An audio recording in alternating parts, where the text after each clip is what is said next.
Nous, on se retrouve dans un mois exactement pour un nouveau numéro de Pièces à conviction. Bonne soirée, merci, bonsoir.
Bonsoir à tous, je vous donne rendez-vous dans quelques minutes pour Soir 3. Dans votre journal, nous parlerons bien entendu longuement de la mort de Lazare Ponticelli, ou plutôt de sa très longue vie jusqu'à 110 ans. Il était le dernier poilu encore vivant en France. Nous évoquerons sa mémoire. Nous parlerons aussi des municipales et puis de cette nouvelle école ABA qui arrive en France, alors qu'elle existe déjà aux États-Unis depuis les années 60 et un peu partout dans le monde, qui est une méthode qui, semble-t-il, a fait ses preuves pour aider au développement des enfants autistes. A tout de suite.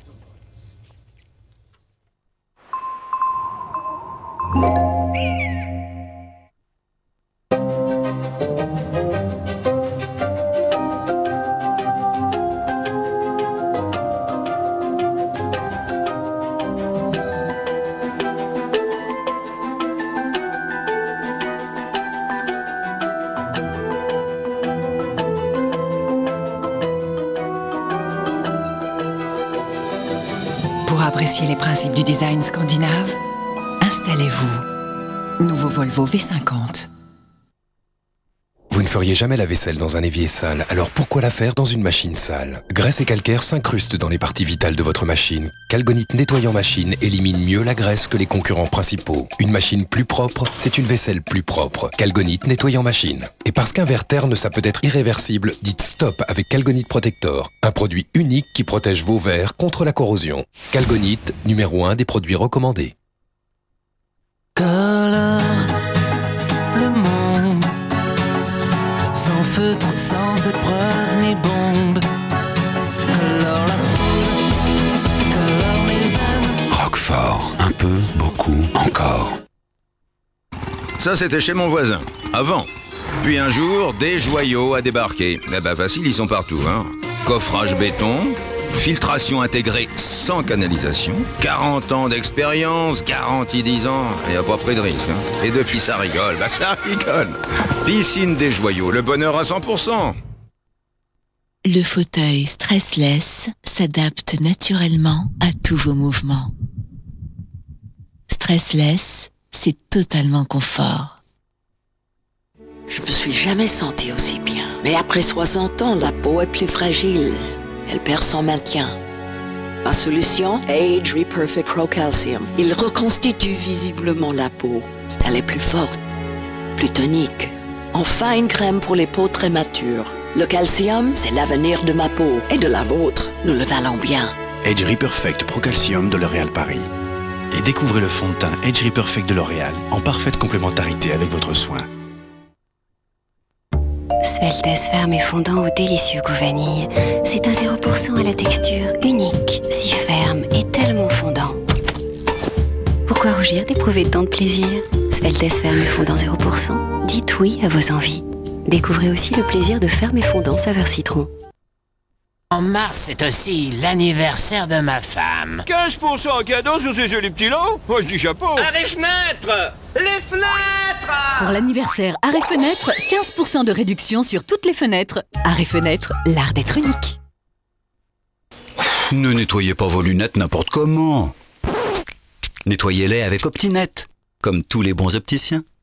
C'est clair, c'est net, c'est Optinet. Stress. Pas question de se laisser stresser. Réagissez avec Sédatif PC. Sans accoutumance, Sédatif PC. Médicament homéopathique des laboratoires Boiron. Shampoing après shampoing, votre couleur se délave. Confiez-la à un professionnel. Pour vous, 200 crème Réveil Color. Des AHA qui restaurent le cheveu pour un éclat longue durée. Un filtre UV pour le préserver. Chez vous, vos cheveux colorés sont sublimes. Votre couleur est éclatante pour longtemps. 200 Réveil Color, la compétence professionnelle d'un grand coiffeur chez vous.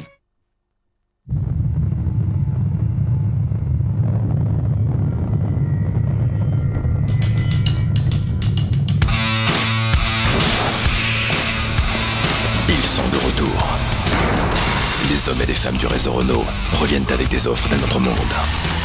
Bienvenue sur Mars.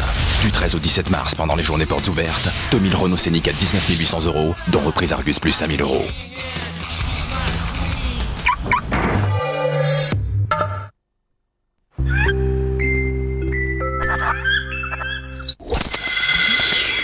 Retrouvez Thalassa sur France 3 avec Corem, complément retraite mutualiste.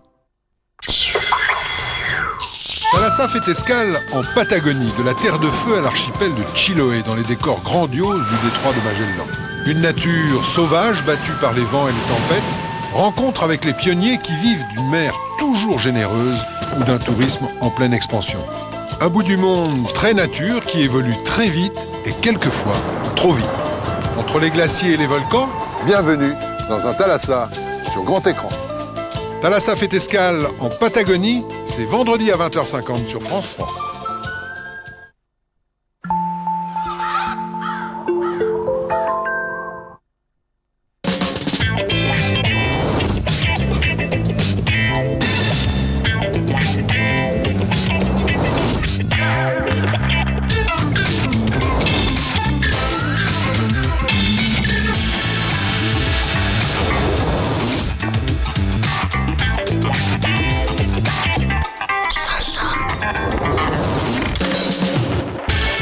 Nouveau Mazda 5, jouez l'audace. Que vous soyez Adam et Ève, 3 mousquetaires, 7 nains ou 40 voleurs, toutes les largeurs de matelas Maison de la Literie sont au même prix. Maison de la Literie, dormez largement mieux. Alors c'est pas brillant. Qu'est-ce que je vais faire moi maintenant? Bah du vélo ou de la compote. Vous êtes marrant vous? Ouais, je sais. Moi, j'ai la solution. C'est votre dame? Non, c'est Cerise de Groupama. Ah, Cerise. Et oui, en cas d'accident, Groupama vous trouve une solution de remplacement en moins d'1 heure. Merci Cerise. Y a pas de quoi. Je peux y aller moi Groupama, toujours là pour moi. Et en ce moment, 2 mois gratuits minimum pour votre nouvelle assurance auto. Ah, silence! Pour faire taire les ronflements durant toute la nuit, avec Silence et Silence Gros Ronfleur, quel silence! Numéricable lance la puissance fibre. Internet ultra haut débit jusqu'à 100 mégas. Jeux, images, vidéos, musique, plus le téléphone, plus la télévision haute définition. À partir de 29,90 € par mois. Appelez le 1055. Numéricable, montée en puissance. Bubendorf. Pas Bubendorf. Bubendorf. Pas Bubendorf. Les volets électriques, c'est sûr, c'est Bubendorf. Bubendorf, électrique ou rien. Avec la complémentaire santé senior d'AG2R, votre crédit optique sans utilisation augmente d'année en année. À partir de 24 € par mois, les 2 premiers mois sont offerts. Chez La Forêt Immobilier jusqu'au 12 avril, c'est le printemps de la propriété. Toute la musique que j'aime. E-Titane, l'innovation d'Optique 2000. Une monture en titane ultra légère pour seulement 99 €. Optique 2000. Lisez-vous Newsy. Tendance, business, enquête, techno, guide. Avec le magazine Newsy, prenez un business d'avance.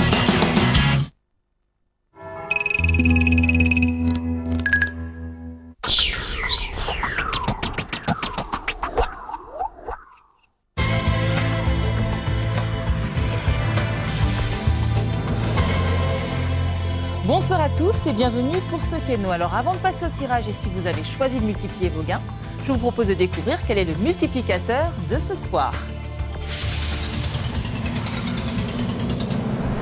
Il s'agit du 2. Vous doublez donc vos gains si bien sûr vous avez participé au multiplicateur. Et maintenant, bonne chance à tous pour ce tirage. Je vous rappelle que ce tirage s'effectue comme toujours sous le contrôle d'un huissier de justice.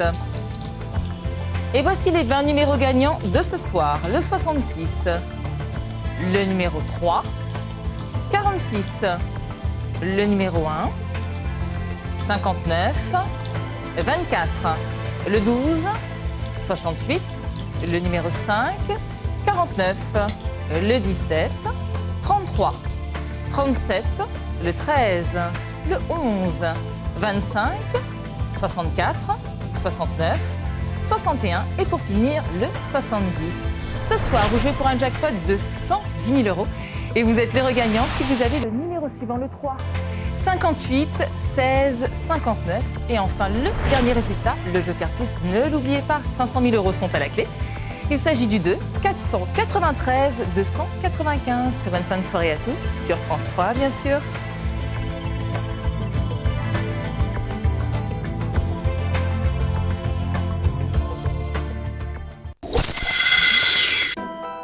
Retrouvez la fiction du jeudi avec les professionnels du foie gras. Un an après la mort de leur mère, ils s'inquiètent pour leur père. Qu'est-ce qu'ils viennent faire? C'est dommage que vous ne puissiez pas rester plus d'une journée. Je vais pouvoir rester. Mais je comprends pas, ils viennent jamais à l'improviste. Tu vis seul et tu ne t'es pas remis de la mort de maman. Fous-moi la paix! Michel Aumont ne rêve que d'une chose. Enfin seul. Bonne nouvelle, on reste. Vous aimez bien casser la vaisselle, hein? Lui et moi qui vous choisiriez. C'est Maxime que j'ai connu en premier. C'est ça, il a une maîtresse. Je verrai plus une enfant cachée. Et Julien couchera avec sa demi-sœur. C'est tout l'effet que ça te fait. J'ai épuisé ma capacité de réaction. Je devrais être complètement déprimé. Mais y a de quoi? Eh ben non, sacré papa. Qu'on le laisse tranquille et le veuf joyeux ira beaucoup mieux. Demain 20h50 sur France 3.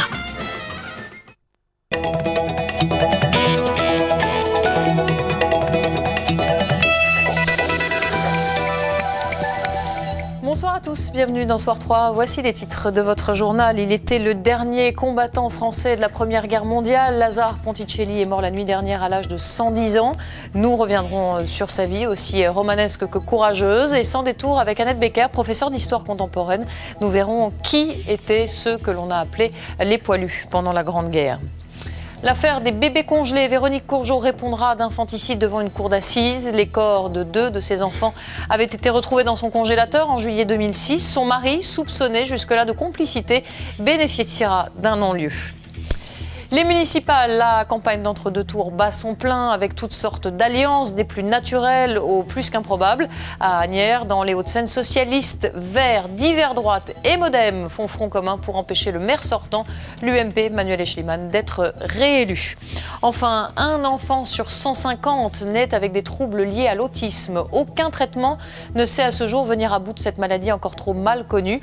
Mais une méthode fait ses preuves depuis plus de 40 ans partout, sauf en France, jusqu'à l'ouverture hier de la première école ABA, un centre créé par les parents que nous avons visité. Il n'y a donc plus aucun survivant de la Première Guerre mondiale en France. Lazare Ponticelli était le dernier des légionnaires. Il est mort la nuit dernière, il avait 110 ans. Né en 1897 en Italie, il aura connu 3 siècles. Une vie comme un roman qu'il était fier de raconter pour, disait-il, porter le souvenir de ses camarades morts au front. Son portrait par Carole Coelho. Lazare Ponticelli, sa dernière apparition. Il fêtait ses 110 ans, entouré par toute sa famille. C'était le dernier survivant des 8,5 millions de soldats français de la guerre 14-18. À la fin de sa vie, sa mémoire gardait intactes les horreurs de la Grande Guerre. Comme il y avait beaucoup de morts, on montait dessus pour traverser. On montait dessus pour aller à l'attaque. On ne voulait pas faire la guerre. On nous l'a fait faire, sans savoir pourquoi. Lazare Ponticelli naît en Italie. Très jeune, il fuit la misère de ce pays et se réfugie en France. 1914, le conflit éclate. Il triche sur son âge pour s'engager et partir pour la guerre. Il est volontaire dans la Légion étrangère. Il va connaître le front à Soissons, la terrible bataille de l'Argonne, 4 ans de combats et de tranchées. Il voit tomber ses camarades, perd toute illusion sur la guerre. À la fin, il fraternise même avec l'ennemi.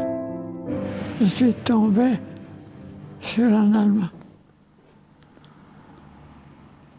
j'ai attrapé l'Allemand. Je me suis dit, s'il est prisonnier, il ne pourra plus voir sa famille.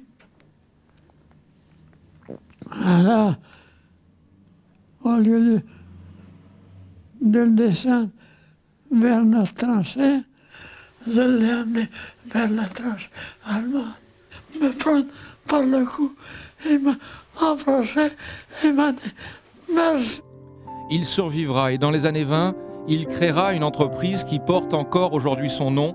Lazare Ponticelli était le dernier poilu, le dernier témoin d'une époque révolue.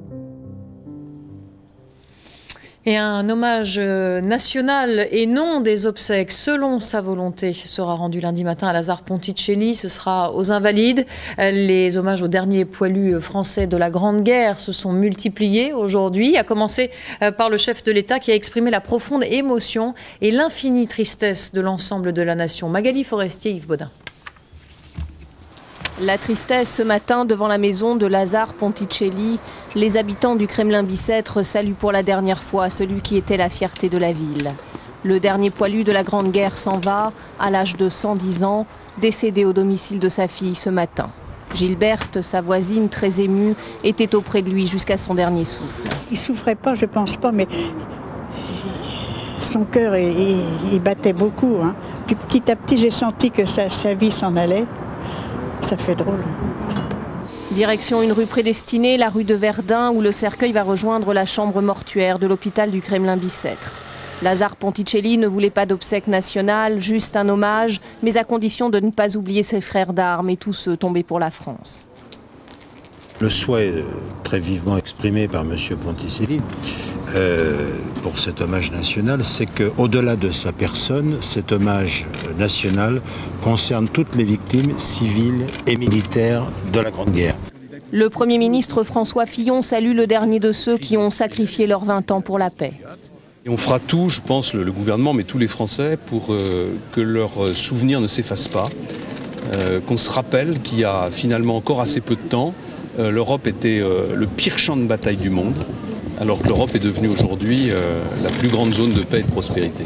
Lazare reste le dernier. Un sacrifice pour la paix, pour les générations présentes et futures.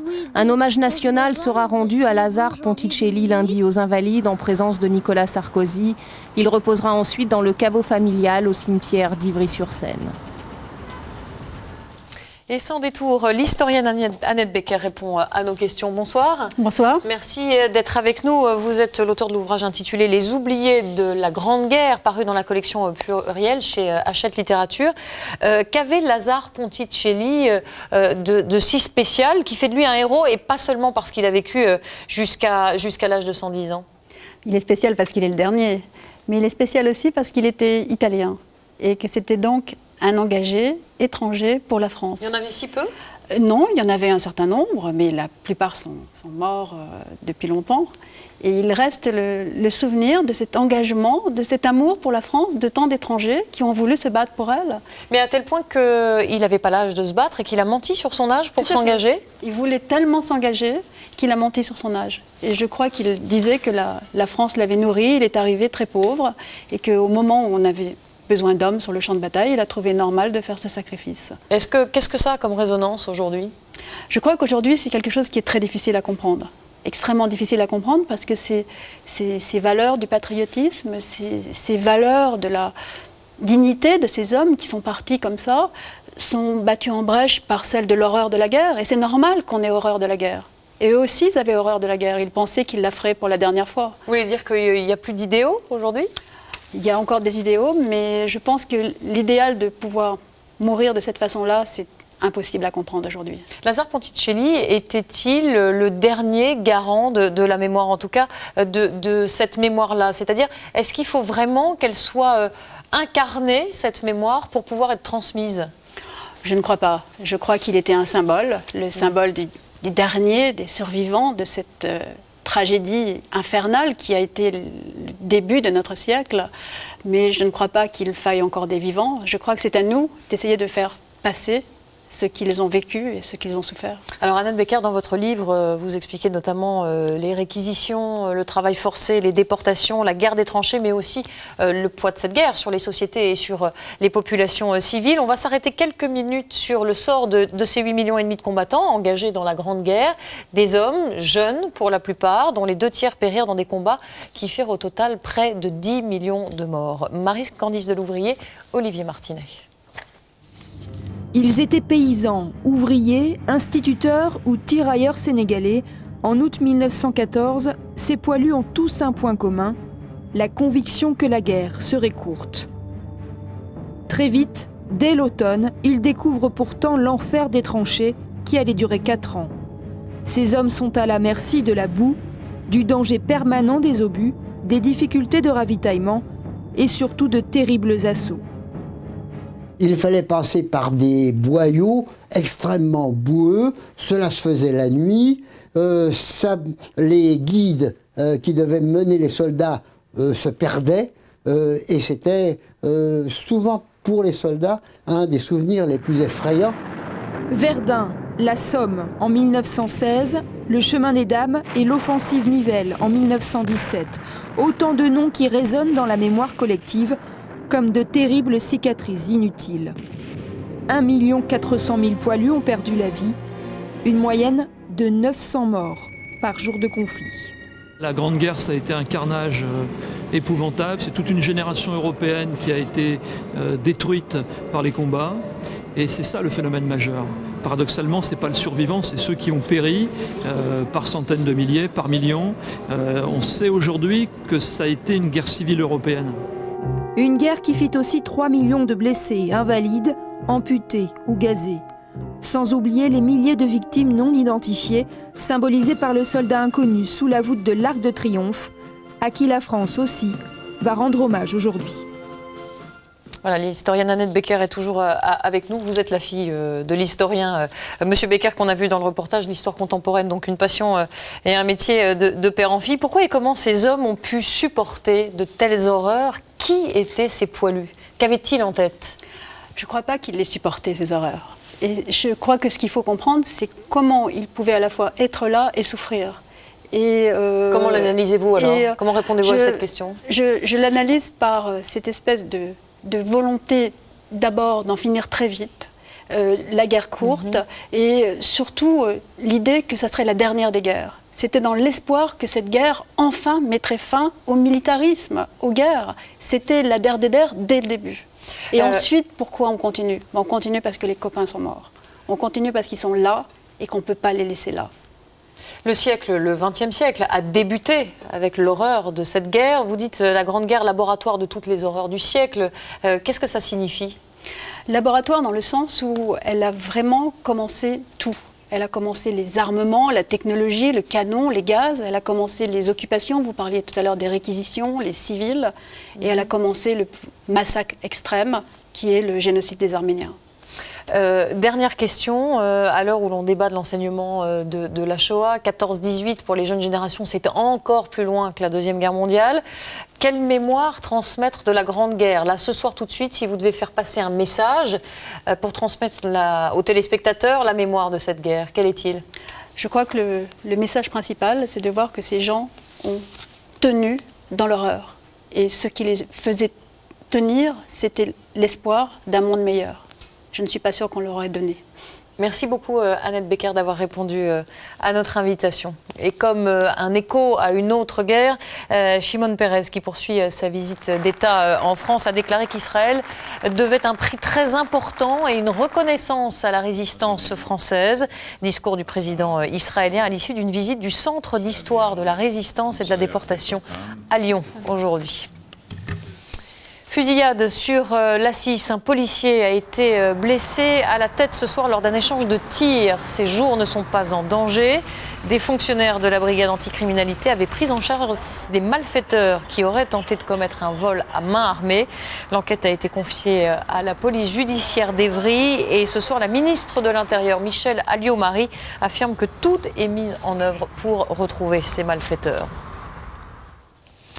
L'affaire dite des bébés congelés. Véronique Courgeot répondra d'infanticide devant une cour d'assises. Après la mort de 2 de ses enfants dont les corps ont été retrouvés dans son congélateur, c'était en juillet 2006. Son mari, Jean-Louis Courgeot, qui avait été mis en examen pour complicité d'assassinat, bénéficiera, lui, d'un non-lieu. Philippe Castel. Jean-Louis Courgeot est soulagé. Mis hors cause cet après-midi par la juge d'instruction, ses premiers mots sont pour sa famille, ses enfants. Sa femme qui, elle, sera traduite devant une cour d'assises. Une brève déclaration empreinte d'émotion. Je suis bien évidemment heureux de cette décision. Cette décision est un grand soulagement. Après 18 mois de cauchemar, c'est un soulagement pour tout le monde, mais d'abord pour mes enfants, qui ont beaucoup souffert de tout ça, qui sont contents de voir leur père innocenté, après tout ce qu'ils ont pu entendre ou voir. C'est aussi un grand soulagement parce que je vais pouvoir me consacrer entièrement à soutenir ma femme, que j'aime. Et on va la soutenir à 3 avec mes enfants, qui n'attendent qu'une seule chose, c'est son retour. L'affaire avait éclaté en octobre 2006. Jean-Louis Courgeot découvrait à Séoul, dans le congélateur familial, les corps de 2 bébés congelés. Après avoir dans un premier temps tout nié, Véronique Courgeot avouait finalement avoir assassiné non pas 2 mais 3 nouveau-nés, mis au monde en France et en Corée entre 1999 et 2003, et cela à l'insu de son mari. Le juge d'instruction et l'avocat ont la même lecture du dossier. Jean-Louis Courgeot est totalement innocent. Le dossier est vide, c'est l'analyse du procureur, c'est l'analyse du juge d'instruction et c'est l'analyse des experts psychologues et psychiatres. Le procès de Véronique Courgeot pour infanticide pourrait se tenir d'ici à la fin de l'année. Le procès du chasseur qui a tué l'ours Cannelle en 2004 a débuté aujourd'hui à Pau. Il comparaît pour destruction d'espèces protégées et risque 9 mois de prison. Il affirme avoir agi en état de légitime défense alors qu'il chassait le sanglier dans la vallée d'Aspe. Une vingtaine d'associations se sont portées partie civile. Les municipales en vue du second tour de dimanche, il y a presque autant de coalitions et autres fusions que de villes à Asnières, dans les Hauts-de-Seine, pour battre le maire sortant, l'UMP, Manuel Echliman. Socialistes, Verts, candidats du Modem et divers droites font cause commune. Reportage Claude Guénaud, Éric Janet. Changement d'affiche cet après-midi au local du Parti Socialiste à Asnières. Il n'y a plus une seule tête de liste, mais 3. Une union sacrée et inédite. Socialistes et Verts, Modem et la liste divers droite d'une ancienne adjointe RPR. Ensemble, ils totalisent près de 60% des voix. Assez pour battre leur ennemi juré, le maire sortant, Manuel Echliman, un proche de Nicolas Sarkozy. Mais dans le camp UMP, on a du mal à digérer cette coalition. Vous n'allez quand même pas me dire que les gens du Modem vont voter à gauche. C'est pas vrai, c'est pas vrai. Je marche sur la tête d'entendre des choses comme ça. C'est pourtant la réalité. Et ces voix risquent de manquer à Manuel Echliman, dont le score de 42% au premier tour est un fort handicap. Pour convaincre, il met en avant son bilan. Les grandes entreprises qui sont venues, les nouveaux arrivants qui sont venus aussi, les 5 écoles qu'on a construites, les crèches, les haltes garderies, les rénovations. Il tacle aussi ses opposants, Modem et divers droites, qui se sont rangés derrière le socialiste. Ce sont des élus, des ex-élus que je n'avais pas repris sur ma liste en 2001, pour manque de compétences et manque de loyauté surtout. Devant le Monoprix d'Asnières, grande opération de tractage ce matin. Socialistes, Modem et divers droites côte à côte pour expliquer leur nouvelle stratégie aux électeurs. Monsieur, rassemblement pour Asnières, pour que les choses changent. Le socialiste Sébastien Pietrasanta, tête de cette liste d'opposition inédite, rencontre des jeunes à la sortie du métro. Les profs à Newton? Oui, prof d'histoire même. Voilà. C'est la gestion du maire sortant qu'il met en cause. C'est un homme politique brillant en soi, mais la gestion municipale est assez catastrophique, à la fois sur la question des finances, 200 millions d'euros de dette, à la fois sur la question de la démocratie locale. C'est ce que veulent les Asniérois, ils veulent autre chose, ils en ont assez de cette gestion déplorable, ils en ont assez de cette démocratie qui ne fonctionne pas. Nous leur offrons un autre choix, un autre avenir. Les opposants s'appuient surtout sur un rapport de la Cour des comptes que le maire n'a jamais voulu rendre public. Ils critiquent aussi le manque de démocratie. Il n'y a que 4 conseils municipaux par an à Asnières, contre pratiquement 1 par mois dans les autres villes. L'affaire de la Société Générale, un salarié de la banque a été placé en garde à vue aujourd'hui dans l'enquête sur Jérôme Kerviel, ce trader qui aurait fait perdre 5 milliards d'euros à la banque. La Société Générale qui fait par ailleurs l'objet d'une plainte de plusieurs de ses clients américains. Ils estiment avoir été trompés sur l'exposition de la Société Générale à la crise des subprimes. ABA, en anglais, analyse appliquée du comportement. Cette méthode lancée aux États-Unis dans les années 60 est la meilleure connue à ce jour pour aider les enfants autistes à grandir comme les autres. Elle est utilisée dans le monde entier, sauf en Argentine et en France, jusqu'à hier, car la première école ABA a ouvert ses portes à Paris, mais par la seule volonté des parents, car pour le moment, l'État refuse de participer au développement de cette méthode. Le reportage de Béatrice Nivois et Yvon Delot. On a fait connaissance aujourd'hui. Hein, Lulu?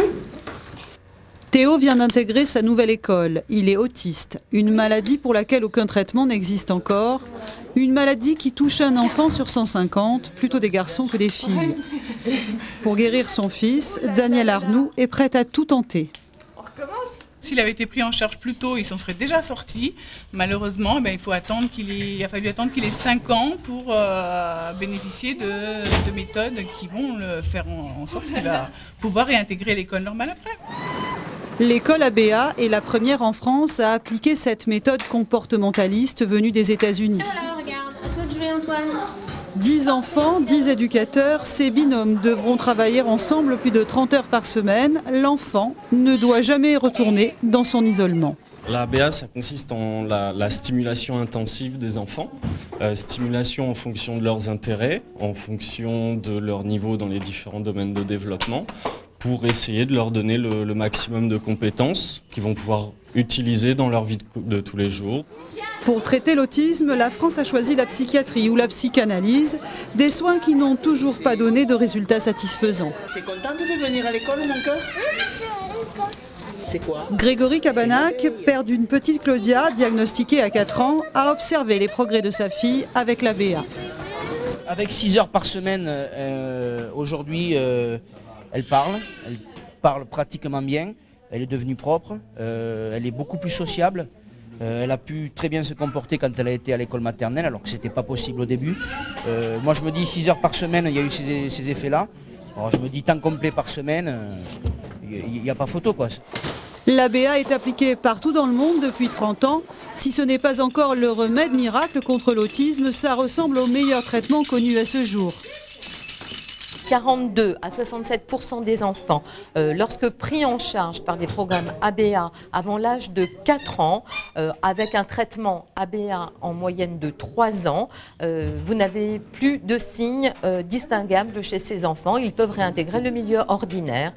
À Paris, ce sont les parents qui ont permis à l'école d'exister. Au Royaume-Uni, c'est le gouvernement qui a décidé de financer 30 écoles ABA dans la seule ville de Londres.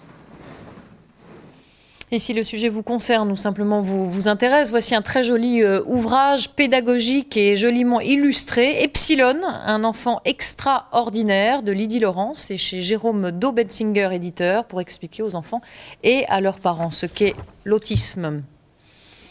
Football, il n'y a plus aucun club français engagé en Coupe d'Europe. Marseille a été éliminé tout à l'heure en 8e de finale de l'UEFA par Saint-Pétersbourg. Victoire 2-0 pour les Russes.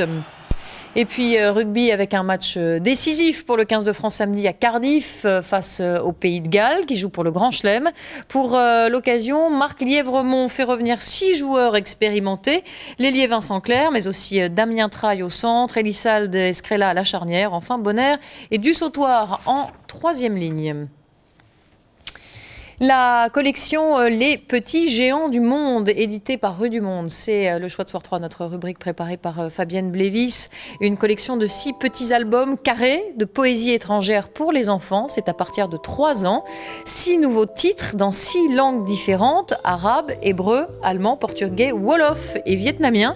6 poètes qui ouvrent grandes les portes de leur fantaisie et de leur culture. Chaque poème est en français et apparaît à la fin dans sa version originale. Les illustrations sont très jolies, très judicieuses et toutes très différentes. Et c'est tant mieux. Voilà pour les parents qui ont des enfants à partir de 3 ans. Demain, le 12-13 vous sera présenté par Stéphane Lippert, le 19-20 par Audrey Pulvar. Tout de suite, la deuxième partie de l'excellent documentaire de Laurent Frappa sur les bébés. À demain, 23h10 précisément. Merci.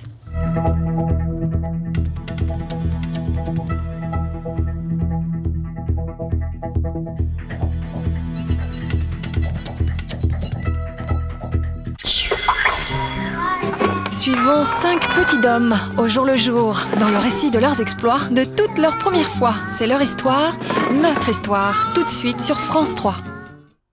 Les municipales au plus près de chez vous. À 3 jours du deuxième tour, vos candidats encore en lice sont sur le plateau de votre rédaction régionale. Mobilisation exceptionnelle du réseau France 3 au plus près des enjeux de votre ville. Spéciale élection 2008, l'élection de proximité. Demain à 22h30 sur France 3.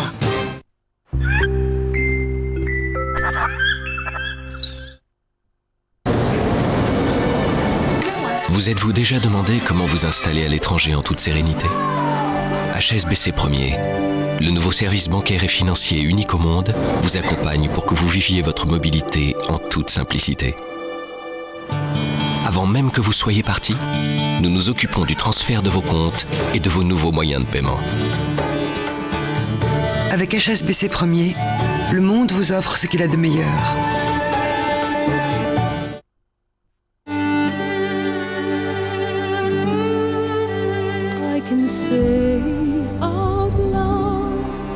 Nouveau Fixodent Pro antiparticules fraîcheur.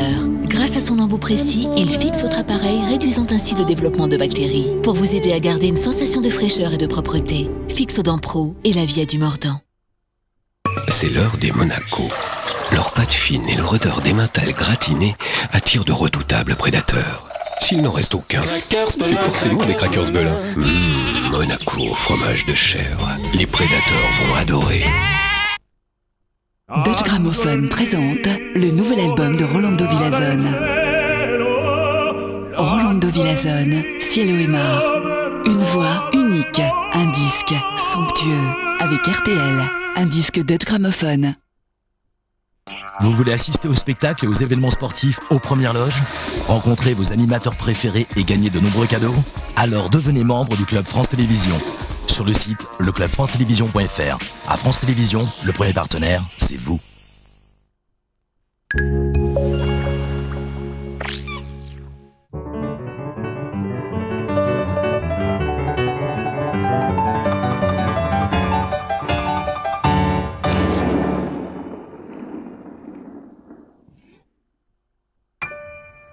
France Musique, prolongez l'émotion.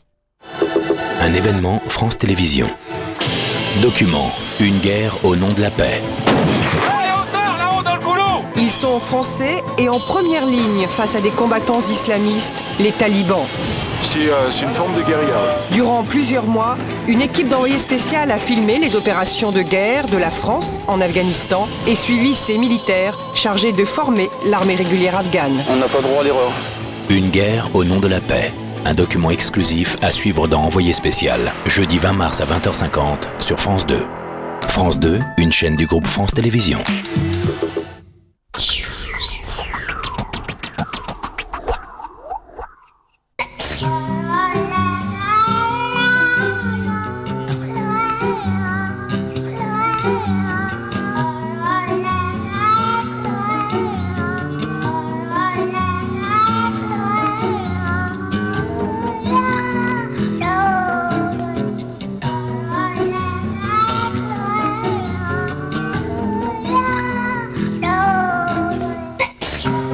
Agathe, Alexis, Maxence, Anna, Maï sont nés il y a 1 an à quelques jours d'un